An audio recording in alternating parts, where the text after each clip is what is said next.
Assalamualaikum Pak Wahyu. Waalaikumsalam Pak Ginanjar. Selamat pagi Pak. Selamat pagi Pak. Gimana kabarnya hari ini? Alhamdulillah hari ini keadaannya baik Pak dan bersemangat pastinya. Alhamdulillah. Minta waktunya sebentar ya Pak. Siapa? Mohon izin saya membersamai di pra observasi ini. Ada beberapa pertanyaan di pra observasi hari ini Pak. Mohon izin menanyakan ke Bapak. Yang pertama, ini nanti Bapak mau mengajar di kelas mana ya Pak? Kebetulan nanti ini Pak, saya jam pertama ini akan mengajar di kelas 11.3 Pak. Untuk kelas 11.3. Mata pelajaran pendidikan Pancasila Pak. Pancasila.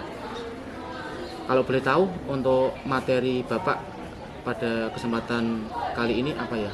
Untuk materi ini Pak, nanti saya akan mengajarkan kasus-kasus pelanggaran hak asasi manusia Pak, yang itu dikaitkan dengan nilai-nilai Pancasila khususnya di sila kedua Pak. Oke. Selanjutnya untuk tujuan pembelajaran Bapak sendiri? Tujuan nanti diharapkan anak mampu mengetahui mana yang merupakan pelanggaran hak asasi manusia, mana yang merupakan pelanggaran hak warga negara. Karena selama ini anak-anak tidak bisa membedakan antara hak asasi manusia dengan hak warga negara.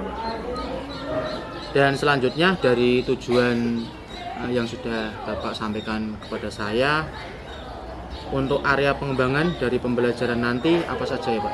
Ya nanti anak-anak saya kasih masalah-masalah tentang pelanggaran hak asasi manusia yang akhir-akhir ini viral. Terus nanti anak bisa mengetahui bentuk-bentuk pelanggaran hak asasi manusia, peraturan mana yang dikaitkan dengan pelanggaran hak asasi manusia tersebut, dan solusi apa yang bisa digunakan untuk menanggulangi agar pelanggaran hak asasi manusia itu tidak terjadi kembali Pak. Nah, dari proses pembelajaran Bapak nanti, harapan Bapak untuk nantinya di akhir pembelajaran itu anak bisa memahami, anak bisa tahu tentang prosedur. Untuk harapan Bapak sendiri dan untuk tingkat keberhasilan Bapak dalam menggunakan strategi ini kira-kira berapa persen ya Pak? Ya, karena dibatasi waktu Pak untuk materinya, itu memang materinya sangat kompleks sekali, tidak bisa satu pertemuan. Nanti diharapkan pada pembelajaran ini tidak mungkin semua anak bisa presentasi, jadi nanti saya mengharapkan minimal di hari ini nanti 2 kelompok bisa presentasi di depan, terus nanti kita menarik kesimpulan bareng-bareng dari hasil pembelajaran, yang dimana dalam pembelajaran nanti saya menggunakan sistem pembelajaran kelompok. Jadi saya mendampingi anak-anak dalam kelompok, anak menemukan sendiri masalah-masalah dalam suatu masalah yang saya berikan nantinya, dan anak nanti mempresentasikan di hadapan teman-temannya dan kita bersama-sama menarik kesimpulan. Dan untuk presentase beberapa keberhasilannya nanti yang saya harapkan lebih dari 70% Pak. Baik Pak Wahyu, terima kasih atas waktunya, dan untuk pertanyaan pra observasi sudah saya sampaikan. Siapa? Setelah ini saya akan ikut Bapak menuju ke kelas dan mengikuti kegiatan pembelajaran Pak Wahyu. Untuk percakapan pra observasi saya kira cukup sekian. Kita ketemu di kelas Bapak. Ya, terima kasih ya Pak ya. Ya, sama-sama Pak. Dan sebelumnya selamat pagi, assalamualaikum warahmatullahi wabarakatuh. Waalaikumsalam warahmatullahi wabarakatuh. Ya, di siang hari ini apakah ada yang belum berangkat ini atau masuk kelas? Sudah semua ya? Ya. Oh iya. Kemarin ada yang nggak berangkat? Siapa yang nggak berangkat? Ayo ya. Iya Pak. Nongkrong makan yuk. Tapi sebelum kita masuk ke materi, saya ingin mengetahui dengan lagu kebangsaan dulu, karena kita orang Indonesia harus menyanyikan lagu kebangsaan. Coba Yunita maju dulu. Pimpin teman-temannya nyanyi Bagimu Negeri. Dan nanti teman-temannya berdiri semua ya. Pas nanti pas diminta udah masih aba-aba, silakan berdiri gitu ya. Jiwa raga kami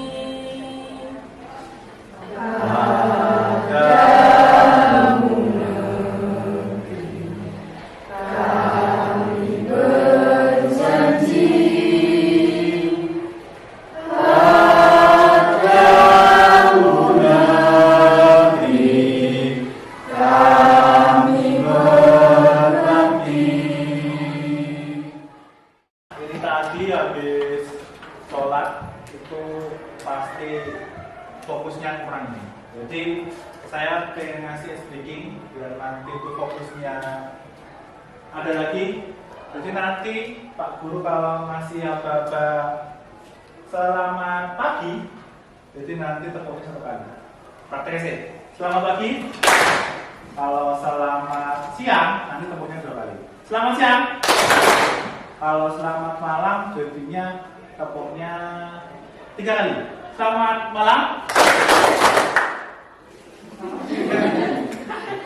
Pada hari ini, Pak Guru akan membahas tentang kasus-kasus pelanggaran hak asasi manusia yang itu sesuai dengan nilai Pancasila. Sila berapa tadi?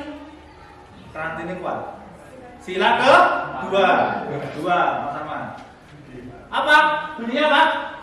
Kemanusiaan yang adil dan beradab. Karena ada rasa kemanusiaan, makanya perlu ada namanya hak asasi manusia. Selanjutnya tujuan pembelajaran. Jadi nanti di hari ini tujuan kalian melakukan pembelajaran dari itu adalah melakukan kegiatan pemecahan masalah. Nanti dibuat kelompok. Nanti kalian itu menganalisis kasus-kasus pelanggaran hak asasi manusia dengan lengkap. Nanti kalian tahu, jadi kasusnya itu kasus pelanggaran asasinya apa, alasannya terjadi itu apa, terus prosesnya sampai mana, nanti kita pelajari bareng-bareng. Ya, dan selanjutnya pengertian hak asasi manusia. Ini ada bentuk-bentuk pelanggaran hak asasi manusia. Ya, biar kamu tahu apa aja sih yang merupakan pelanggaran hak asasi manusia yang terjadi bersama undang-undang itu. Yang pertama ada pembunuhan massal atau genosida.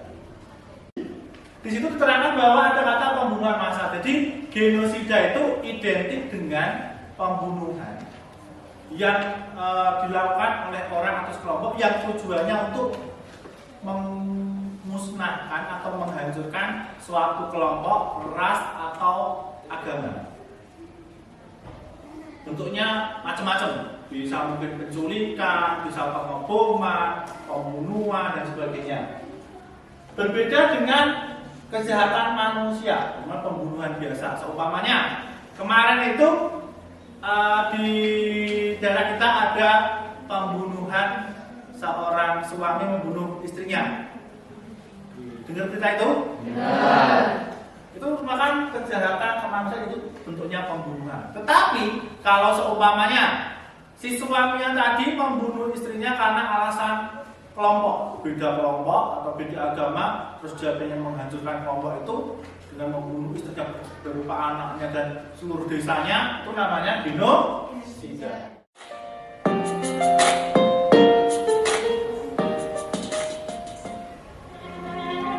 Pelanggaran hak asasi manusia atau yang biasa disebut HAM adalah perbuatan seseorang atau sekelompok orang yang baik disengaja atau kelalaian yang secara hukum mengurangi, membatasi, dan menghalangi seseorang yang telah dilindungi Undang-Undang 1945. Masih banyak pelanggaran HAM di negeri ini yang belum terselesaikan secara hukum. Berikut ini adalah 4 pelanggaran HAM yang sampai saat ini kasusnya masih menjadi tanda tanya banyak. 1. Tragedi Trisakti. Tahun 1998 adalah tahun berakhirnya masa Orde Baru yang dipimpin oleh Presiden kedua yaitu Soeharto dan diwarnai oleh sejumlah aksi di jalan raya. Sejak awal Maret, jalanan dipenuhi mahasiswa dan elemen pro-demokrasi yang menuntut pemerintah untuk segera melakukan reformasi akibat merebaknya korupsi, kolusi, dan nepotisme yang membuat negara terseret krisis. Salah satu aksi yang akan diingat oleh sejarah berlangsung pada tanggal 12 Mei 1998. Masa aksi meramaikan kampus sejak pukul 10.30. Cukup banyak aktivitas akademika yang terlibat, mulai dari mahasiswa, dosen, pejabat fakultas dan universitas, serta karyawan yang berjumlah sekitar 6.000 orang. Masa aksi berencana menuju gedung MPR atau DPR yang koordinasinya masih ketat. Mereka mulai bergerak ke pintu gerbang yang mengarah ke Jalan Jenderal Sudirman S. Parman dengan penjagaan Satgas Internal. Namun, saat tiba depan pintu Wali Kota Jakarta Barat, masa diadang oleh 2 lapis barikot aparat yang membawa tameng dan tentunya. Lalu dilakukan negosiasi antara beberapa wakil mahasiswa dan pimpinan Komando Aparat, Dandim dan Wakapolres Jakarta Barat. Mendekati pukul 17, negosiasi tercapai, yakni mahasiswa dan aparat akan sama-sama mundur. Awalnya, mahasiswa menolak, tapi kemungkinan setelah dibujuk oleh seorang dekan Fakultas Ekonomi dan Fakultas Hukum, serta Ketua SMUR, masa pun perlahan bergerak mundur. Saat sedang mundur teratur, tiba-tiba muncul seorang bernama Maksud, mengakui sebagai alumni, berteriak mengeluarkan kata-kata kotor ke arah massa. Massa sontak ingin mengamankannya karena ia mengemukakan pendapat Pak, meminta kenaikan gaji dari 1.700 per hari jadi 2.200 kalau nggak salah tadi. Tapi kayak nggak disetujuin. Terus terus Marsina kayak diculik, dibunuh gitu. Ya, terus tugas hari ini saya tuh pengen kalian tahu kasus itu, terus kalian menganalisis. Nah, nanti saya bagi menjadi 4 kelompok. Kelompok pertama tadi adalah tentang kasus pembunuhan Sambo, yang kedua kasus Kanjuruhan, terus ada tewasnya santri Gontor, terus ada kasus Teddy Minahasa. Yang dianalisis apa Pak? Yang dianalisis nanti yang utama penyebab pelanggaran itu kenapa? Ya. Terus yang kedua, apa yang melatar belakangi kenapa kejadian itu bisa terjadi? Yang ketiga, dampaknya apa? Dampaknya bagi masyarakat itu apa? Terus yang keempat itu solusinya itu bagaimana? Itu saya pengen kalian itu nanti kelompokan terus bisa menganalisis kasus-kasus tersebut. Karena lengkap? Nah, kelompok 2 lengkap ya. Kelompok 3 lengkap. Kelompok 4 lengkap. Nanti pas presentasi itu kan nanti ada tugas. Yang di sini yang tugasnya jadi pembawa acara siapa, atau moderator itu siapa, terus nanti yang materinya siapa, terus ada yang nanti yang menjadi modulen. Nanti kegiatannya seperti apa, yang tanya siapa saja, jawabannya apa saja, gitu ya. Ada pembagian tugas. Jadi setiap kelompok nanti, anggota kelompok nanti nggak ada yang nangis. Ada moderator, penyaji materinya dikasih 1 atau 2, ada dia modulennya. Jadi saya harapkan semuanya nanti mempunyai peran. Gitu ya. Ada pertanyaan? Sudah. Ya, Kan gua mau ngomong. semuanya mempunyai peran. Coba deh buka terus iki. Baca. Mau coba? Aku kan versi jawab pertanyaan.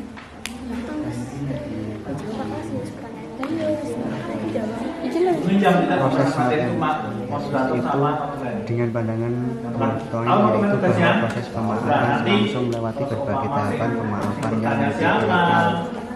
Legal adalah melihat kembali rasa luka itu subjektif. Dan nanti yang siapa yang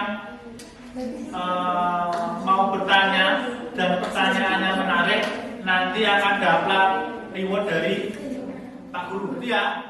Monggo, bisa dimulai. Assalamualaikum warahmatullahi wabarakatuh. Perkenalkan, kami dari kelompok 1 ingin mempresentasikan hasil kerja PPKN kami mengenai kasus Verdi Sambo. Sebelumnya, perkenalkan nama saya Endang Aprianti. Nama saya Nevara Mesya Ezel. Berikut penjelasan mengenai kasus Verdi Sambo. Artikel kasus Verdi Sambo yang dikutip dari Detik News. Perjalanan kasus pembunuhan Brigadir J hingga Verdi Sambo dan kawan-kawan disidangkan. Kasus pembunuhan Brigadir J memasuki babak baru. Presentasi dari kami, apakah ada pertanyaan? Monggo, yang mau bertanya. Mengapa kasus Sambo bisa termasuk hak asasi manusia? Terima kasih atas pertanyaannya, Mbak Viviana. Izinkan kami menjawab. Karena Verdi Sambo melakukan pelanggaran hak untuk hidup yang dijamin dalam pasal 9 Undang-Undang Nomor 39 Tahun 1999, yaitu dengan melakukan pembunuhan dan penganiayaan terhadap Brigadir J. Wassalamualaikum warahmatullahi wabarakatuh. Tepuk tangan dulu. Assalamualaikum warahmatullahi wabarakatuh. Waalaikumsalam warahmatullahi wabarakatuh.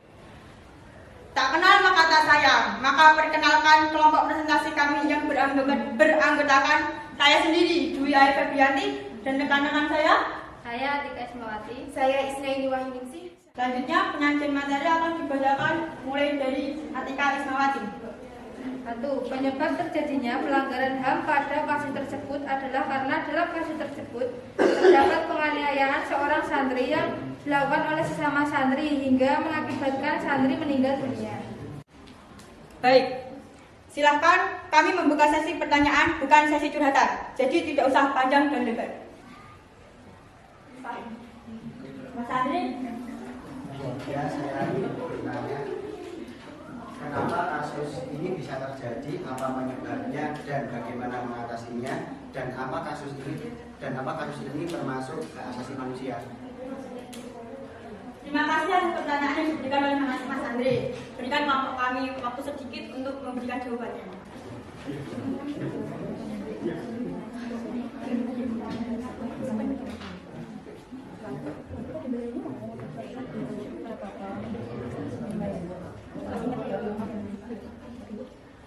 Baik Mas Andre, kelompok kami akan berusaha menjawabnya. Ada kesimpulan bahwa orang melanggar hak asasi manusia orang lain itu alasannya kenapa? Kurangnya pengetahuan tentang Yang pertama ada faktor internal dan eksternal. Internalnya apa?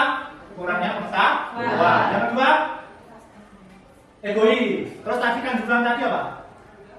Aparat yang tidak bertanggung jawab. Apalagi penyalahgunaan wewenang.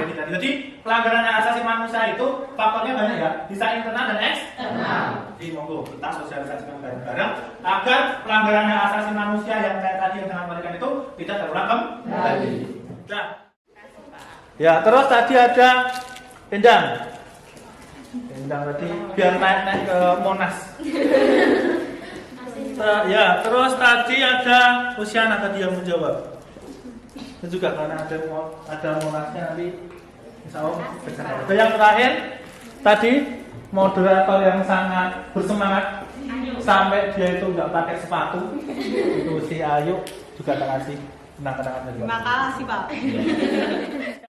Dan juga bagaimana toh menyikapi tentang pelanggaran hak asasi manusia dalam kehidupan sehari-hari. Itu pertemuan di minggu depan. Sebelum menutup pembelajaran di hari ini, monggo ketua kelasnya memimpin doa. Monggo, si Wisnu memimpin doa dulu. Di tempat duduk sahabat, doa mulai.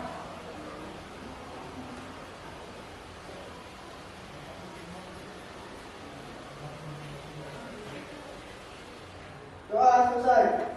Dan sekian, terima kasih. Assalamualaikum warahmatullahi wabarakatuh. Waalaikumsalam warahmatullahi wabarakatuh.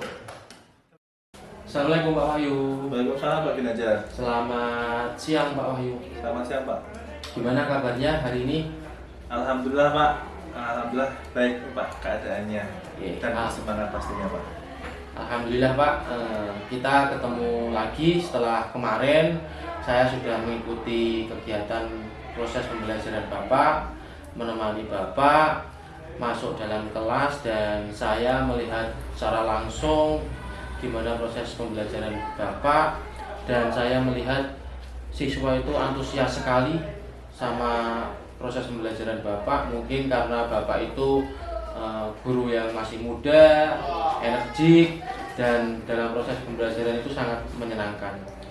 Nah, untuk saat ini saya akan melakukan pasca observasi yang kemarin Bapak sudah melakukan proses pembelajaran. Jadi nanti ada beberapa pertanyaan yang akan saya sampaikan kaitannya dalam proses kegiatan pembelajaran Bapak. Ya Pak. Pertanyaan yang pertama akan saya sampaikan Bapak, mohon izin dari pertanyaan ini saya melihat siswa itu sangat semangat dan antusias sekali dalam mengikuti kegiatan pembelajaran Bapak. Untuk itu saya ingin tahu refleksi dari Bapak kaitannya dalam proses pembelajaran Bapak yang Bapak lakukan kemarin.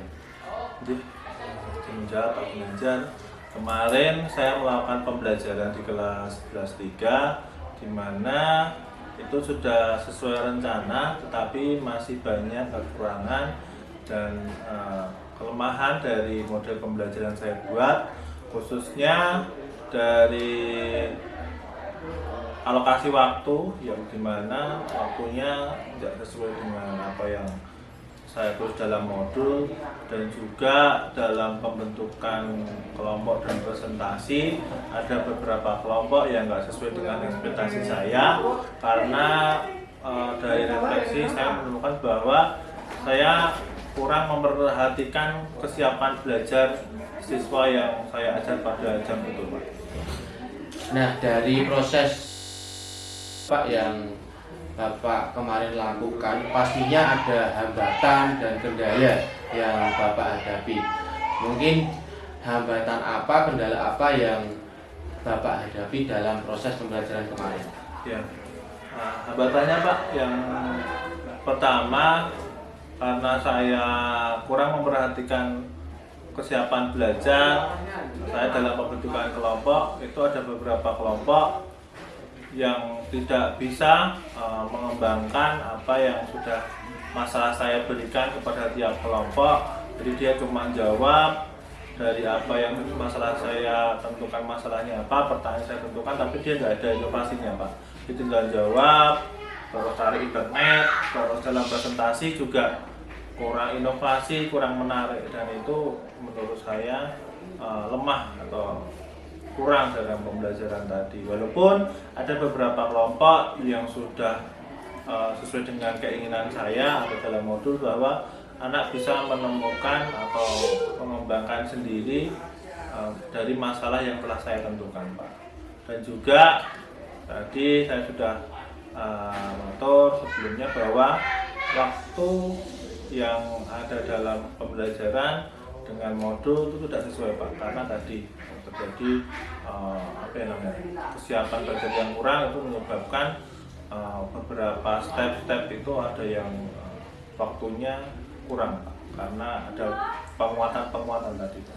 Tapi saya mengikuti kegiatan proses pembelajaran Bapak, saya melihat proses pembelajaran Bapak itu sudah sesuai dengan modul ajar yang sudah disiapkan, dan saya ingin menanyakan berkaitan tentang diferensiasi, Pak.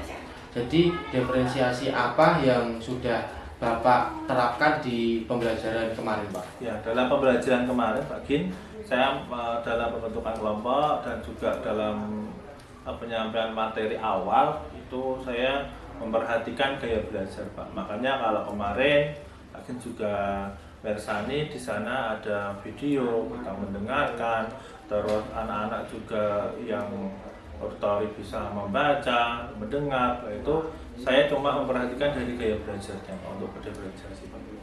Baik, Pak Wahyu, selanjutnya tadi kemarin saya juga sudah melihat ada KSE di proses pembelajaran Bapak yang sudah terlihat, dan dalam proses pembelajaran Bapak itu mungkin bisa dijelaskan di sini untuk kesadaran diri anak itu sendiri itu apa, Pak, yang sudah terlihat di sana?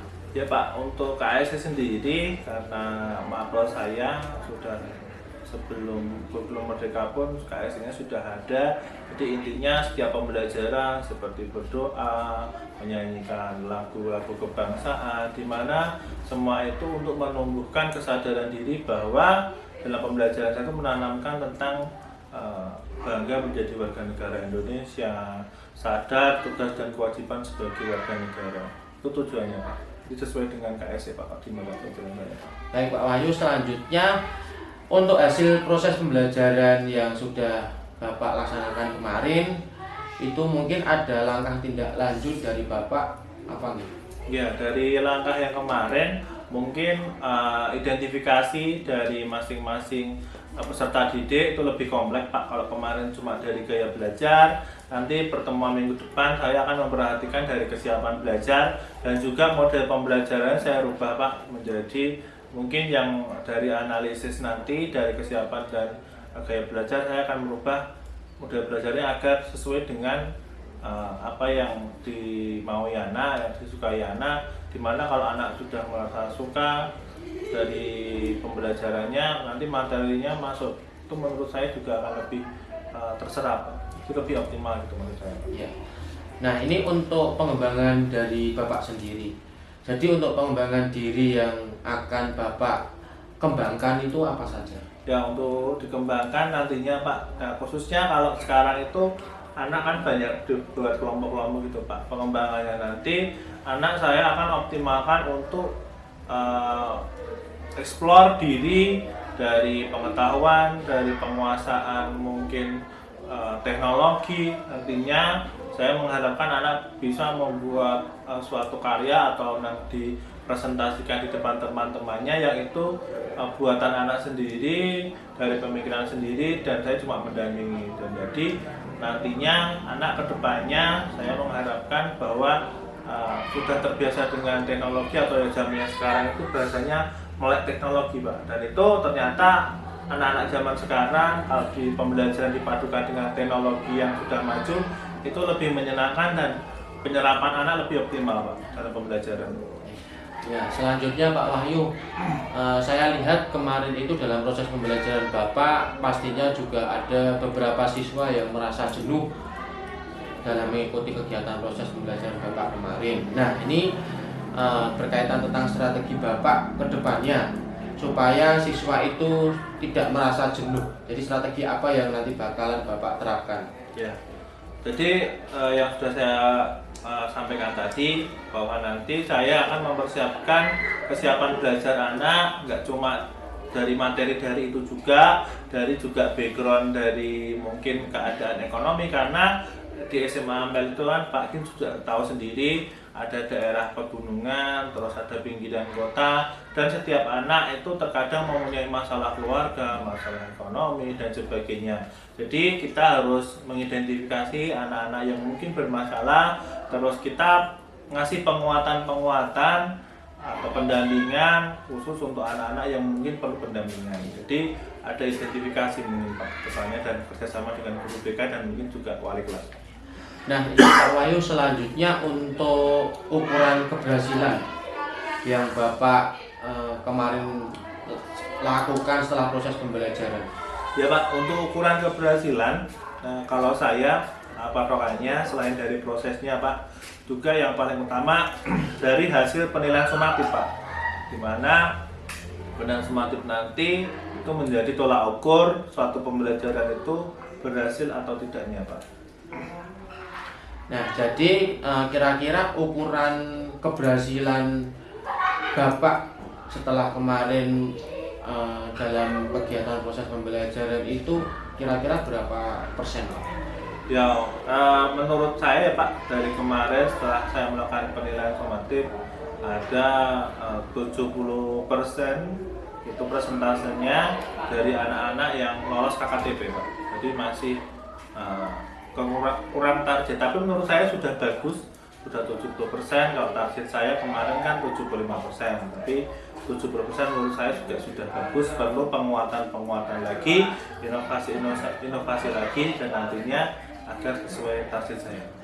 Ya Pak Wahyu, menurut saya sih juga sudah bagus, karena target awal itu Pak Wahyu menargetkan 75% dan ini sudah hampir mencapai 75%. Di angka 70% itu menurut saya sudah bagus Pak Wahyu. Iya, Pak. Nah, selanjutnya Pak Wahyu, untuk dukungan yang mungkin nanti bakalan Bapak harapkan untuk mencapai tujuan pembelajaran Bapak itu mungkin apa Pak? Ya, kalau dukungan mungkin dari sarana prasarana Pak. Jadi semakin optimalnya sarana prasarana dan kombinasi mungkin dengan guru yang lainnya, dari karakteristik kelas dan karakteristik anaknya seperti apa, itu mungkin akan menambah atau mengoptimalkan hasil dari belajar peserta didik. Hambatan dan tantangan yang sudah Bapak sampaikan kepada saya, mungkin Bapak sendiri punya solusi yang nanti bakalan Bapak akan lakukan. Jadi solusi apa yang nanti bakalan Bapak lakukan? Ya, solusinya Pak Gin dari saya pastinya selalu berkolaborasi khususnya dengan guru BK, dengan wali kelas, dan Bapak Ibu guru dengan maba yang lainnya, agar bisa mengetahui karakteristik peserta didik. Dan selanjutnya selalu melakukan inovasi dan juga terus belajar Pak, karena sekarang pembelajaran itu harus belajar terus-terus karena globalisasi semakin pesat Pak pengaruhnya. Baik Pak Wahyu, terima kasih atas waktunya yang sejak kemarin sudah saya bersamai di proses pembelajaran Bapak, dari pra-observasi, dari kegiatan proses pembelajaran Bapak, dan sampai hari ini kita bertemu lagi di kesempatan pasca observasi. Sekali lagi saya ucapkan terima kasih banyak, sudah banyak menginspirasi saya, dan saya berharap mudah-mudahan nanti kedepannya dalam proses pembelajaran Bapak dan saya sendiri bisa lebih baik dibanding yang sebelumnya. Iya Pak. Dan sekali lagi terima kasih banyak. Saya akhiri. Assalamualaikum warahmatullahi wabarakatuh. Waalaikumsalam warahmatullahi wabarakatuh. Selamat siang Pak, terima kasih Pak. Sama-sama Pak Gin.